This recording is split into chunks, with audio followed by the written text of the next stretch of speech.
Shabbat Shalom, it is wonderful to be together, and Chag Urim Sameach, that with 3 Torah scrolls today, that we certainly lack nothing to give a drash on today between this great story of Joseph, the reading for Rosh Chodesh, and for Hanukkah, and I've chosen to speak about something else. Because what has captured myself and so many others is actually something that's happening just a few miles from us at the Supreme Court. And so today what I want to talk about is not about politics, but I want to teach about Jewish views on abortion.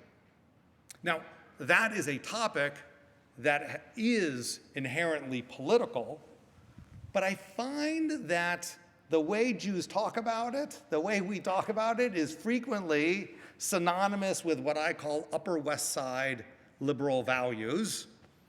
And so whatever the New York Times says, that must be the Jewish viewpoint. Whatever is said at Zabar's, that must be our viewpoint.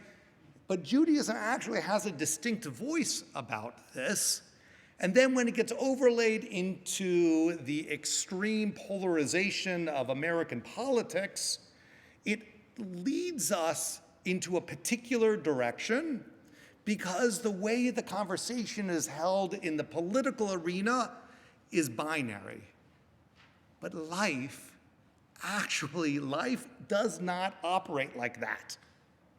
And so I hope that what we're going to do in the next 20 minutes or so is to actually have a nuanced conversation where you're going to see that Judaism, to put the end at the beginning, Judaism permits abortion and restricts it more than possibly the Upper West Side Zabar's clientele or conversations will have.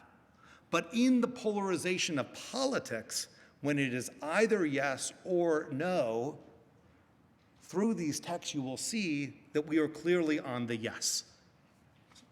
So I was really taken by some of the arguments and the discussion. If you've never listened to a Supreme Court argument before, it's really an incredible dialectic between really smart people talking about really complicated issues on any topic. And like I said, it's only 5-6 miles from where we're sitting right now.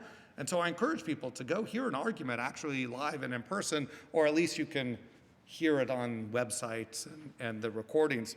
So Justice Sotomayor asked the Solicitor General during oral arguments this question: how is your interest anything but a religious view?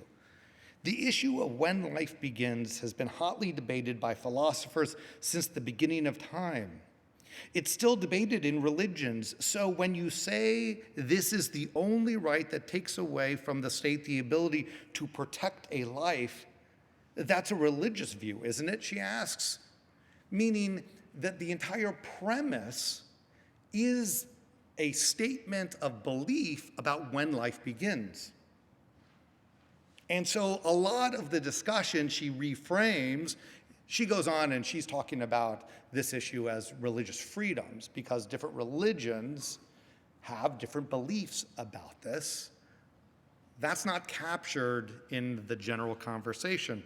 So here I just brought 3 different views, and then we'll spend the most of our time on the 4th view, the Jewish view. So the Catholic view, I have some text here for it, but we know what is the Catholic view of when life begins? At conception, right, exactly. So there's some text here about that the Catholic view is that life begins at conception, and that is a fine belief if that's what you believe. But the question of when life begins is actually not so much of a scientific question. That's a religious, theological, or a philosophical question. So what about the Islamic view of it? Does someone want to read this, the Islamic view of this question? Or I will, thank you, so everyone at home can hear it. So Muslims regard abortion as wrong and and haram, forbidden, but many accept that it may be permitted in certain cases. All schools of Muslim law accept that abortion is permitted if continuing the pregnancy would put the mother's life in real danger. This is the only reason accepted for abortion after 120 days of pregnancy. Again, the argument that I'm presenting here is just that if it's permitted in any circumstance at all, there's a lot of debate within the Jewish text that we'll come across, but that it is permitted in certain circumstances, and even across religions, everyone agrees that this is something that can't be done willy-nilly. And I don't think, especially women, just go get an abortion because it's a thing to do on a Tuesday morning. It is only done after careful reflection and consideration. That is a commonality amongst many of these religious traditions. But if it is permissible at all, then that's a different discussion. So in Islamic view, under certain circumstances, abortion is permitted. The Hindu view, there's about 3.5 million Hindus in America. Here, this blew my mind. I had never really thought about it. For most Hindus, the question isn't about life and conception, right? Because in Hindu belief, when you believe in reincarnation, life has begun much, much before. So life begins a long time before conception. The cycle of samsara dictates that all human beings have potentially lived many times before. The unborn child's time in the womb is therefore just as much a part of his or her life cycle as his or her time outside the womb. However, there is some debate about exactly when the life cycle begins.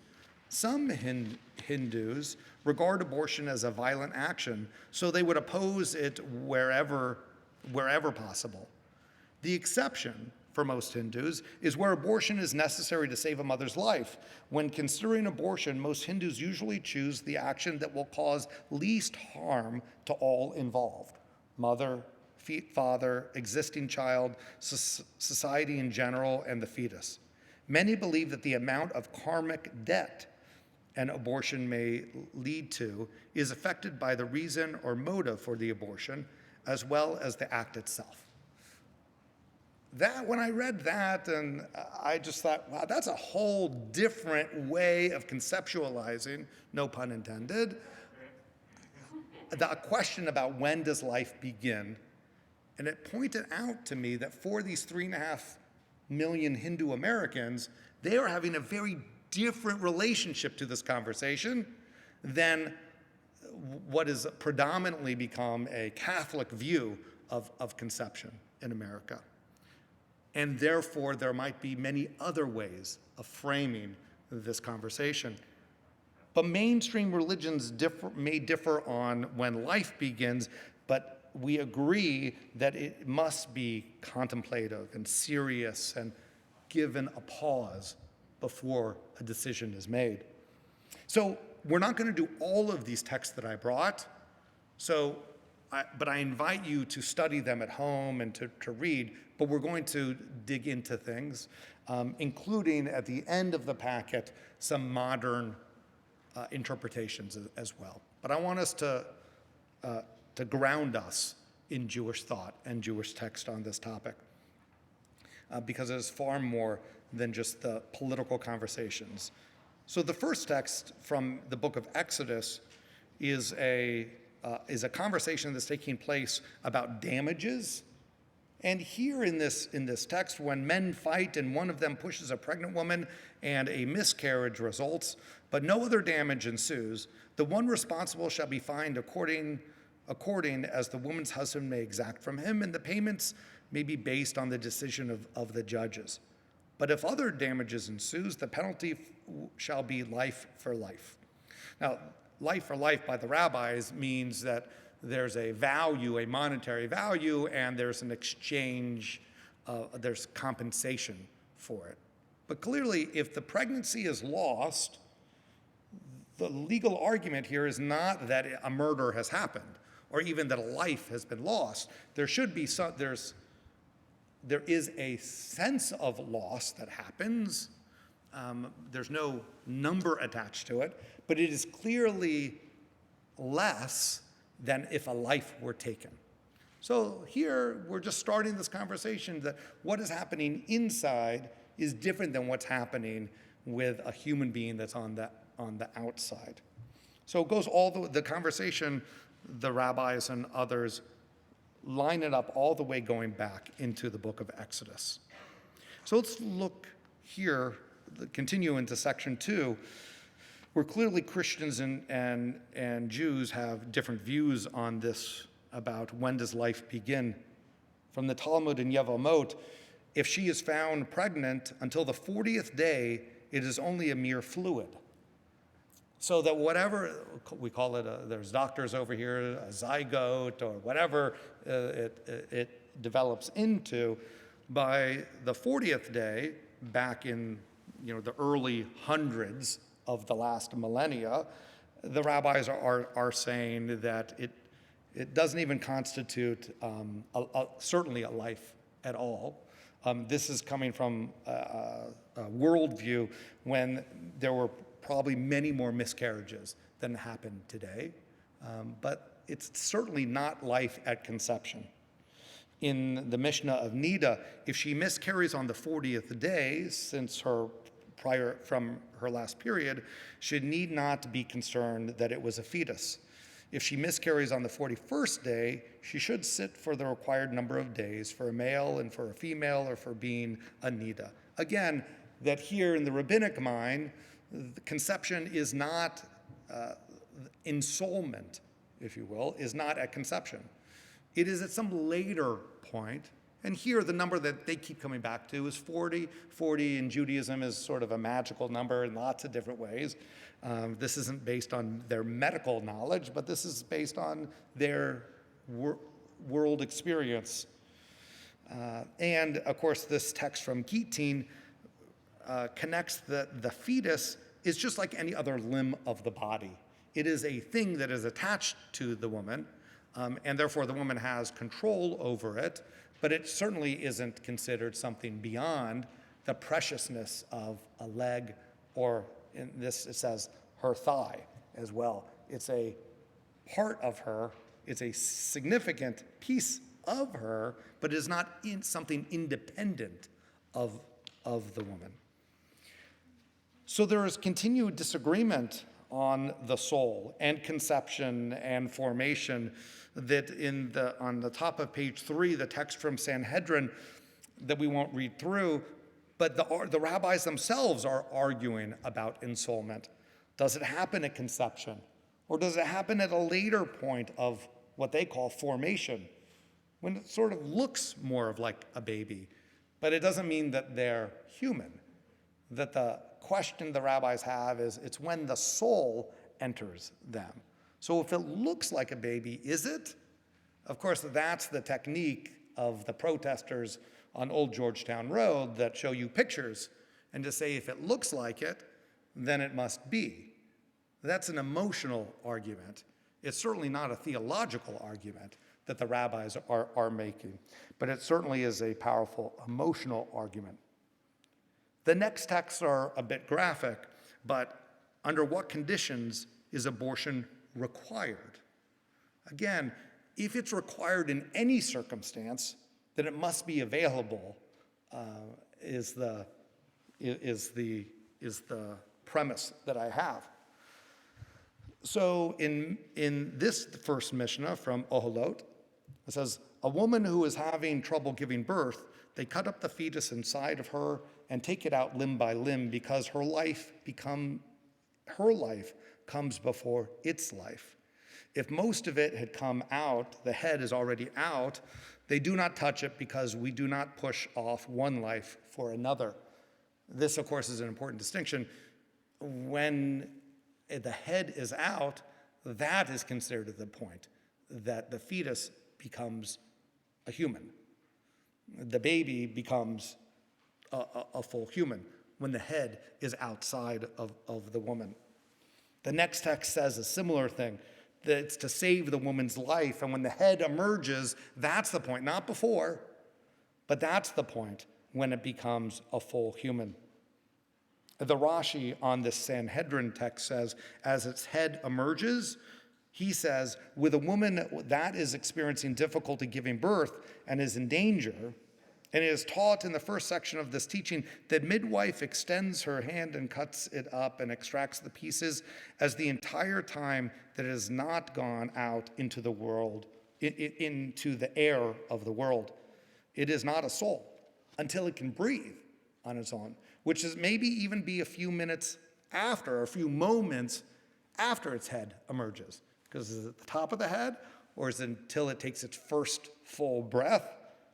And so it's possible to kill it and to save its mother, because the life of the mother comes first.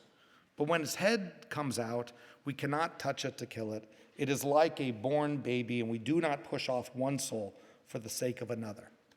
So this is a slightly later moment of ensoulment that has to do with the first breath, and it makes me think of that text in Genesis chapter 2, when God blew into his nostrils the breath of life, of how Adam comes to being. And maybe that's the text that Rashi is thinking about as he's saying, when does ensoulment happen? When that first breath comes, that sacred breath. I hope that by reviewing these, even though quickly, that we're feeling that there's a sense of groundedness about this conversation, because it's not the Jewish view, again, to repeat myself, it's not just the Jewish view that we got to be a liberal take on the political spectrum. These are the Jewish texts that come to inform us that then you may apply it into the political arena or to the world that's happening around us. Maimonides writes at the top of page number 4 in the Mishnah Torah, he talks about how the fetus may be like a rodef, a pursuer, someone that is actively trying to harm you. You are allowed to fight against a rodef, a burglar that's breaking into your house, let's say, or someone that is harming you. He says that when the life of the mother is in danger, that the fetus becomes as if they were a rodef, someone that is actively harming the mother, and therefore, under those conditions, abortion is permissible. The texts continue, but I want to look at the text at the bottom of page number 4.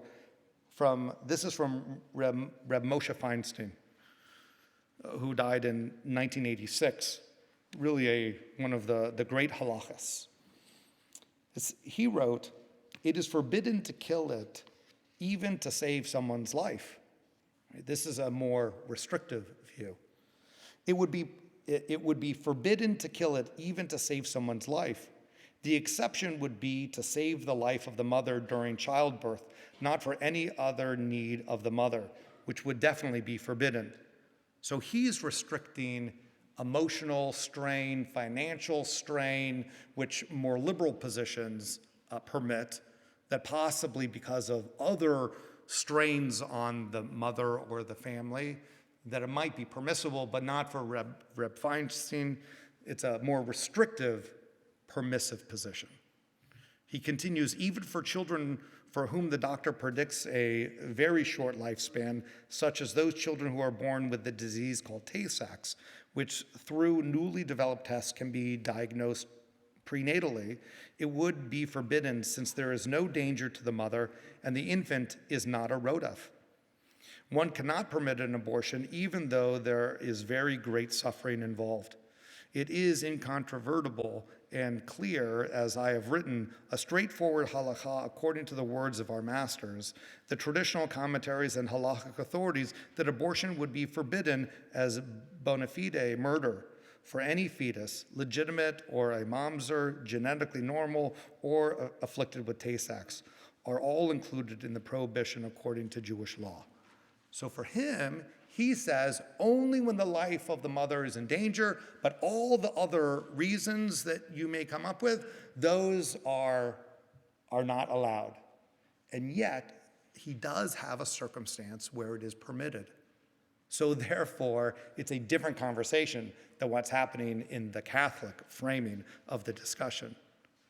And let's look at the last text on page 5, Eliezer Waldenberg, who died more recently in 2006. He writes that, and I say this is permitted with fewer restrictions than the last text. If there is a danger to the mother from continuing the pregnancy, one should permit abortion without hesitation.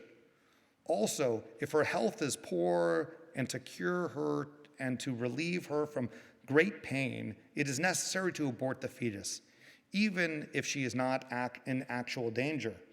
There is room to permit it based on the halachic authorities' evaluation of the situation. In the case of a baby who will have Tay-Sachs, one should permit abortion as soon as it becomes evident without doubt from the test that indeed such a baby shall be born, if indeed we may permit an abortion according to the halakha because of a great need and because of pain and suffering. It seems that this is the classic case for such permission, and it is irrelevant in what way the pain and suffering is expressed, whether it is physical or psychological. Indeed, psychological suffering is in many ways much greater than the suffering of the flesh. And finally, it says, mental health risks have been definitely equated to physical health risks. This woman who is in danger of losing her mental health unless the pregnancy is interrupted, therefore, would accordingly qualify. That last text expands this idea of what great harm is to include issues of mental health as well.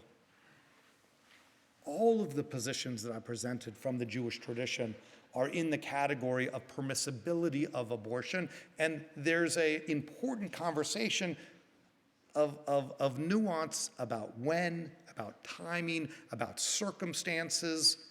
That is the important Jewish conversation to be having, because it is clear that even the most restrictive, strict rabbis that we looked at are all in the category of permissibility of an abortion.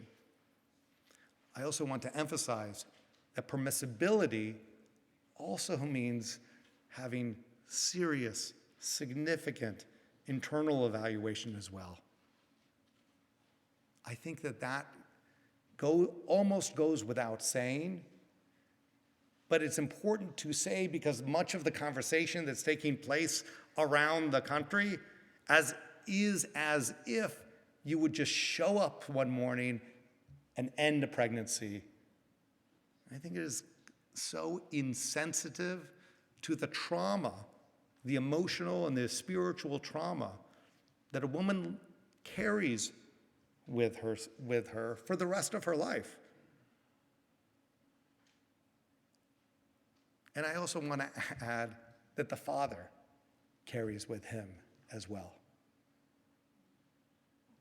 So I hope that this conversation, while it is not about politics, it's about Jewish learning. But this is Jewish learning that applies to our real life and applies to a discussion that's taking place within newspapers and televisions and within the highest court of the land, just a few miles from where we are right now. So I hope that now, whether you are here in the room or you have heard this talk and participated in other ways, that you feel more grounded and confident in the Jewish position about abortion. Not because it's what they say at Zabar's, but it's because what our rabbis have said and what our rabbis have taught us. Shabbat Shalom.